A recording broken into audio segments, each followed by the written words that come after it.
जमीन पर गोल गोल लुढ़कता एक नन्हा सा बंदर बड़ी ताकतवर पकड़ से छूटते ही सहमा हुआ सा भागता है और फिर दूर पड़े एक नारंगी रंग के नरम खिलौने से चिपककर आंखें बंद कर लेता है।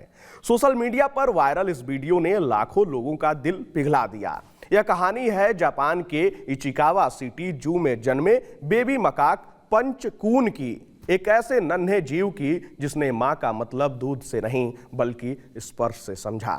26 जुलाई 2025 को जापान के इचिकावा सिटी जू में करीब 6 महीने की गर्भवती एक मादा जापानी मकाक ने एक बच्चे को जन्म दिया। उसका नाम रखा गया पंचकून।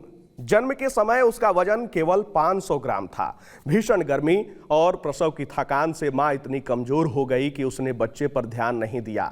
आमतौर पर मकाक बंदर समूह में रहते हैं और कई बार दूसरी मादाएं भी शिशु को संभाल लेती हैं, लेकिन इस बार ऐसा नहीं हुआ। अगले ही दिन से जू के कर्मचारियों ने पंचकून को बोतल से दूध पिलाना शुरू किया। जानकारों के मुताबिक कम उम्र या तनावग्रस्त मकाक मादाएं कई बार बच्चों को जन्म के शुरुआती दिनों में छोड़ देती हैं। दूध पिलाने के दौरान बढ़ा हुआ कार्टिसोल हार्मोन उन्हें आक्रामक और अस्थिर बना सकता है। यानी पंचकून का अकेलापन कोई दुर्लभ घटना नहीं, लेकिन उसकी कहानी यहीं से खास हो गई। जू कर्मचारियों ने पंचकून के सामने कंबल और कई खिलौने रखे। उनमें से उसने एक नारंगी रंग का स्टफ्ड ओरांगुटान चुना। वही खिलौना आज सोशल मीडिया पर ओरा माँ के नाम से मशहूर है। सवाल उठता है कि वो खिलौने से इतना क्यों चिपक गया। इसका जवाब मिलता है 1958 के मशहूर प्रयोग से। अमेरिकी वैज्ञानिक हैरी हार्लो ने अपने मंकी एक्सपेरिमेंट में दिखाया कि बंदरों का लगाव केवल दूध से नहीं बल्कि टच कंफर्ट यानी कि स्पर्श से बनता है। उन्होंने छोटे बंदरों को 2 नकली मादी, एक तार की बनी हुई जिसमें दूध की बोतल थी और दूसरी मुलायम कपड़े की जिसमें खाना नहीं था।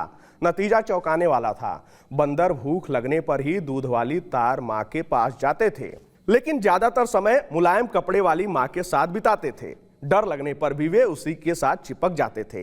यही सिद्धांत ब्रिटिश मनोचिकित्सक जॉन बाल्बी की अटैचमेंट थ्योरी से भी मजबूत होता है। बाल्बी के अनुसार बच्चा जन्म से ही अपने देखभाल करने वाले के पास रहकर सिक्योर बेस तलाशता है। पंचकून के लिए वह सिक्योर बेस वही नरम खिलौना बन गया। क्या बंदर सच में इंसानों जैसी भावनाएं रखते हैं? ये सवाल बहुत उठते हैं।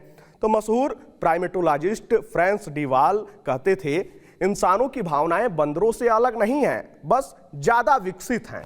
न्यूरोसाइंस स्टडीज भी बताती हैं कि बंदरों के दिमाग में भी वही हिस्से होते हैं, डर, सहानुभूति और भावनात्मक नियंत्रण, जो इंसानों में पाए जाते हैं। एक प्रयोग में मकाक बंदरों को ऐसी चैन दी गई जिसे खींचने से खाना मिलता था, लेकिन दूसरे बंदर को बिजली का झटका लगता था। कई बंदरों ने अपने साथी को दर्द से बचाने के लिए खाना छोड़ दिया। दूसरे प्रयोग में एक कैपुचिन बंदर ने खीरा खाना बंद कर दिया जब उसने देखा कि पड़ोसी बंदर को मीठे अंगूर मिल रहे हैं। ये उदाहरण दिखाते हैं कि बंदरों में निष्पक्षता, सहानुभूति और सामाजिक समझ जैसी भावनाएं मौजूद हैं। खैर, पंच की तरफ चलते हैं। 19 जनवरी 2026 को पंचकून को लगभग 60 मकाक बंदरों के झुंड में शामिल किया गया, लेकिन वहां उसका खिलौने से लगाव और इंसानों से ज्यादा नजदीकी उसे अलग थलग बना रही थी। 20 फरवरी को एक वयस्क मादा ने उसे कई मीटर तक घसीट दिया। दरअसल पंचकून दूसरे बच्चे के पास जा रहा था और मादा ने अपने शिशु की रक्षा में आक्रामक प्रतिक्रिया दी। विशेषज्ञों के अनुसार सामाजिक तनाव और समूह की पदानुक्रम प्रणाली में अलग दिखने वाले सदस्य आसान निशाना बन सकते हैं। पंचकून अभी छोटे इशारों और सामाजिक संकेतों को पूरी तरह समझ नहीं पा रहा था। जू प्रशासन का कहना है कि पंचकून धीरे धीरे सामान्य व्यवहार सीख रहा है। जब भी कर्मचारी बाड़े में जाते हैं, वह उन्हें पैरों से चिपक जाता है। यह उसकी इंसानों पर निर्भरता को दिखाता है। हालांकि अब वह अन्य बंदरों के साथ हल्की नोकझोंक और सामाजिक बातचीत की कोशिश भी कर रहा है। उसे रोज नए अनुभव दिए जा रहे हैं ताकि वह समूह का हिस्सा बन सके। मकाक दुनिया के सबसे अनुकूलनशील प्राइमेट्स में गिने जाते हैं। वे सामाजिक समूह में हायरार्की के साथ रहते हैं। बालों की सफाई यानी कि ग्रूमिंग और रिश्ते मजबूत करने का तरीका है। भारत में आम दिखने वाले रिसस मकाक भी इसी समूह का हिस्सा हैं। पंचकून की कहानी हमें यह याद दिलाती है कि माँ बच्चे का रिश्ता सिर्फ पोषण का नहीं बल्कि स्पर्श, सुरक्षा, भावनात्मक जुड़ाव का होता है।